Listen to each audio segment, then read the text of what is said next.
this is the portion of our service that is our inspirational talk, and it is video recorded so that we can post that to our Facebook page, so you are always able to go back and look at this one or any of the others as you may see fit.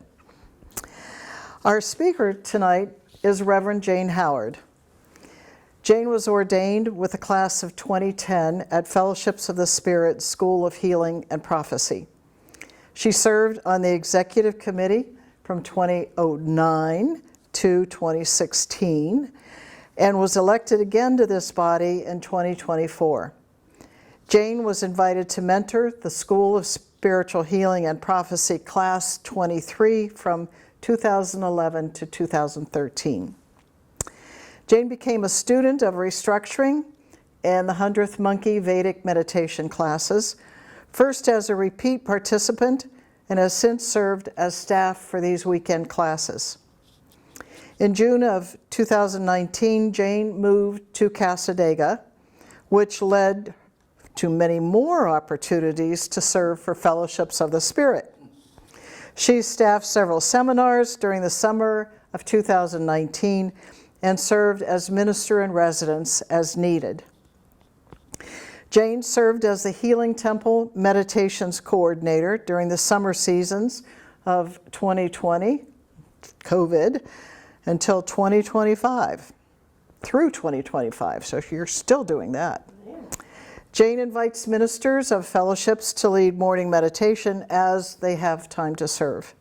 She coordinates the Lilydale off-season healing services for the fellowship's months, conducting those.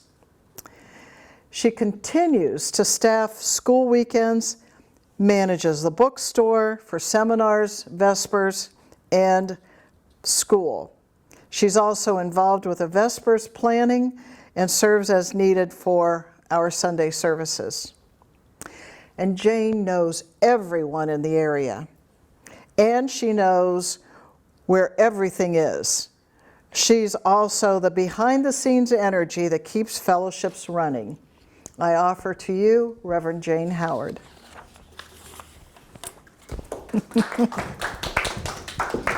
Thank you. Okay, roots and shoots. When we were planning this one, Mark said, "You have to do one of those, Jane." So here I am. And I'm going to start by reading one of the couple of readings that I had last week when I did the inspirational part that Connie did for me. I did this one for Pam last week. And I wanted to read them again to kind of get us into it. I have these herb crafter cards, and there are two of them that kind of stood out because they talked about roots and or shoots. And the willow I thought was a really good one. It said, "Be a wise steward of your resources. Be flexible yet sturdy. Strong roots help young shoots grow." What do you think? It kind of said it. Now the white sage has a little bit of conflict in it, and I kind of want to dwell on that a little bit before I go on to my main thing. White sage, which we know that white sage is used for smudge, you know, for cleansing purposes, cleaning negative energies out of the area, for house cleansings and all kinds of things. But the white sage said, "Long-held beliefs may not be rooted in reality. Refuse to go along with the crowd. Believe the threatened oppressed ones." And I thought, wow, that is a pretty strong belief that's in there. And yet when you look at, once again, the properties that make white sage sacred to many people, some of those beliefs that are rooted, may not be rooted in reality, can maybe be cleansed by what the flower is and by what the leaf is itself in looking at it. And then also when we believe, you know, people that may be threatened or oppressed, we can help them to nurture stronger roots, to nurture roots that are maybe rooted in reality. It gives us an opportunity there. And I don't know that we always look for those opportunities when we see something like that. So that's what I'd like to put out there is to maybe find some of the ways that we can do that in our process. Anyways, the main part of what I want to do involves Jane Goodall.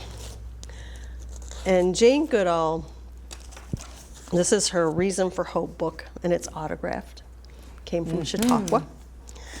I have been a fan of Jane Goodall ever since, I think in the 6th grade. We first saw a film about Louis S.B. Leakey. The Protestant kids that didn't go to Catholic catechism class every week got to see movies and things like that. And I became enamored with Louis S.B. Leakey, and then a few months later they showed Jane Goodall, and I wanted to be Jane Goodall. I did. You know, I followed everything that she did and all of the National Geographics and all of the PBS documentaries and everything like that. I just thought she was the most wonderful lady, and I still do. And as I look at this and the Reason for Hope, a spiritual journey, it talks about, it's not until page 233 in this book that she talks about what her reasons for hope are. Number 1, the human brain. When she looks at the capacity of the human brain and everything that has come out of the human brain from the time that we were hunter-gatherers and you know, working as community and developing those communities and how people were rooted in the communities looking at them, okay, and then how they balanced each other, and when there were imbalances, they figured things out, and they also figured out a whole lot of things.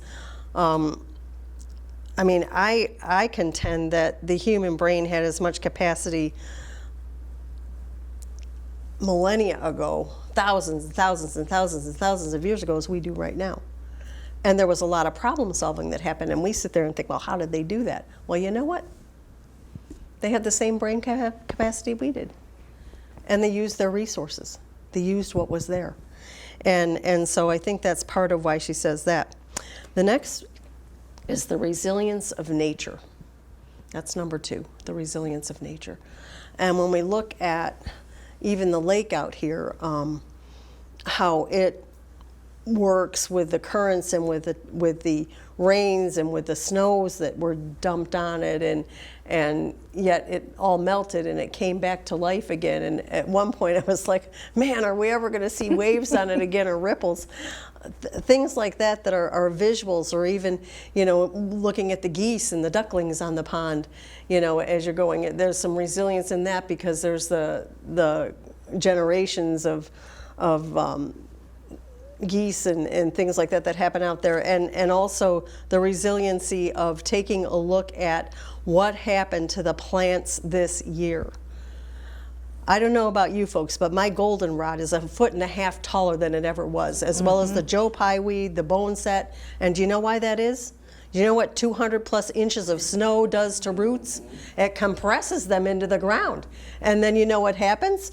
They shoot up much higher than they ever did. It's amazing to me, you know, to see these kinds of things. And when you look at that type of thing, you thought that the snow would have killed everything. No, it brought it back bigger and better.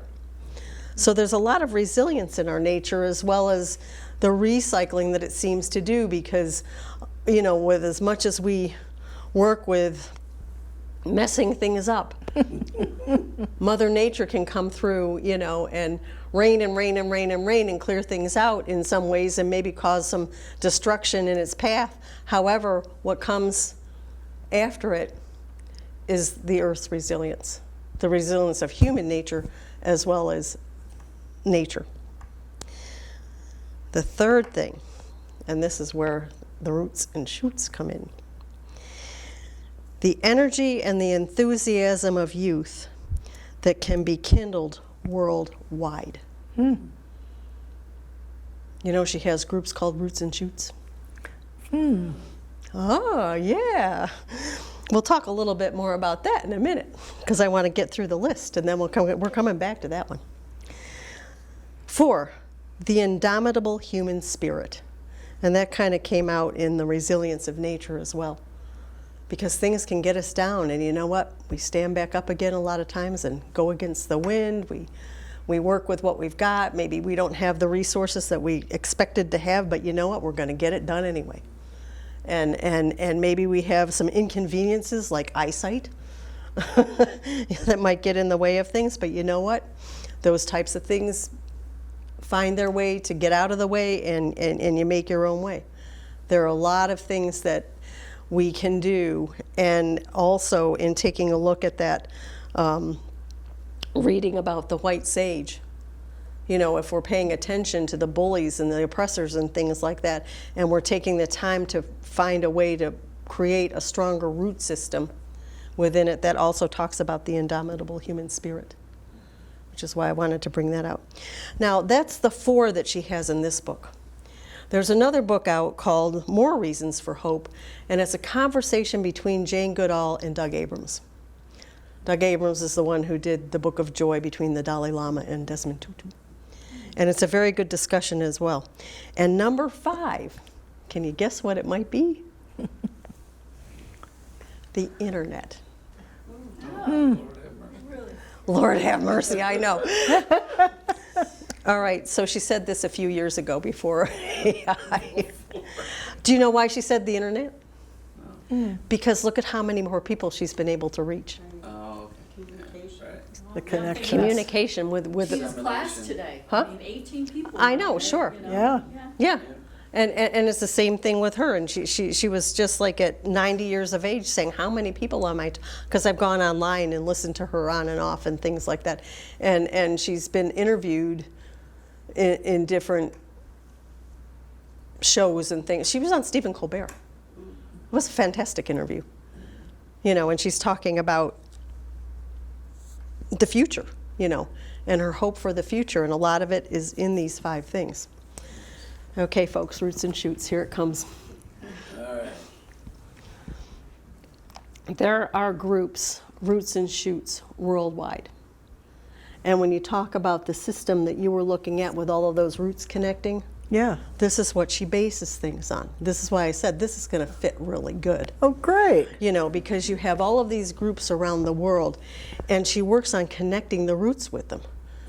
Because if a group starts up in one rural area, she finds they find ways to have conversations with someone in another rural area, or possibly a different country, or possibly a city that's close by in a rural group, and looking at things. And so that's what some of the connections with the roots are. But then it's also rooting people and working with people that maybe are a little bit more rooted in areas, and working with the populations that are from kindergarten. She puts it as kindergarten through university in her books, in her writing. And so she has a lot of influence and a lot of impact. Okay, so I have applied for a Roots and Shoots packet. Ooh. And I have talked with Bobby at the library. I've talked with Nancy with Cassadaga Lake Society. I have an appointment talking with them, and I have an appointment at the school to talk with people at the school, with one of the guidance counselors to see what we can initiate. And looking at what we have to be able to do is let them know what project that we want to have be our Roots and Shoots project. So we're in that exploratory stage right now, looking at it. And also the environmental committee in Lilydale. I've been talking with them about it too, because and even projecting, looking at if they can do that, maybe they can help Terry and I out here with doing some weeding and things like that. Good project. I know you've got a very good project. So I'm not looking at, I'm looking at different ways that we can integrate and incorporate. And I already have 5 youth that I've talked with that are interested in being able to work with this. Now, you know why this happened, Mel? Because I think at least 3 of you in readings for me told me that I needed to get involved with kids again. She was one of the 3 that is absolutely. I know. I'm so glad you're sitting there. because it got me thinking. It got me thinking. And I've always been involved with kids, except for when I'm here. I haven't been that involved with it. Kids. Just big kids, I know, yeah. So this is how I decided that I wanted to go out and venture. and work with the roots and shoots thing and have a start in Cassadaga and possibly have another roots and shoots develop in Dunkirk. Good. Fantastic. So that's my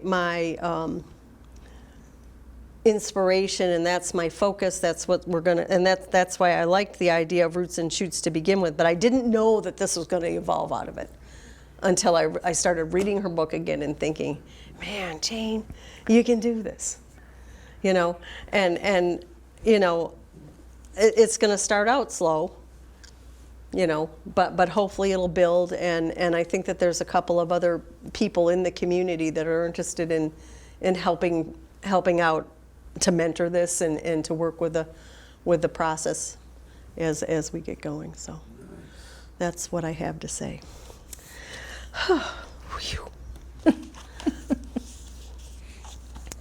So here's the other one that I read last week. Did I take 10 minutes? You continue Doing on. just fine. Yeah. I'm doing just fine. Yeah, we just moved the hand of the clock back a little bit. Oh, okay. What does it matter? Keep going. What does it matter? You're on a roll, kid. I'm on a roll. I know. This is the last thing that I have.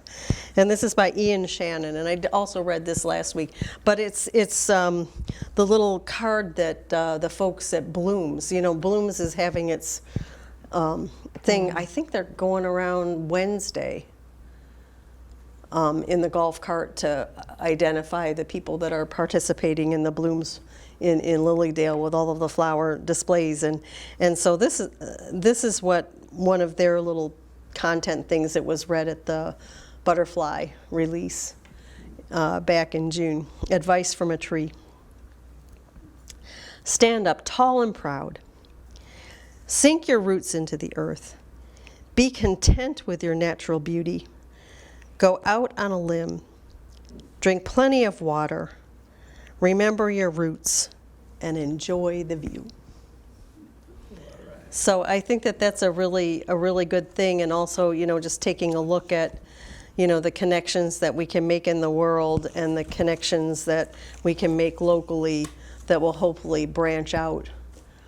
And sometimes you have to climb that tree to get the view. Mm-hmm. Yeah. Thank you. Yeah. Yep. Thank you very much, Jane.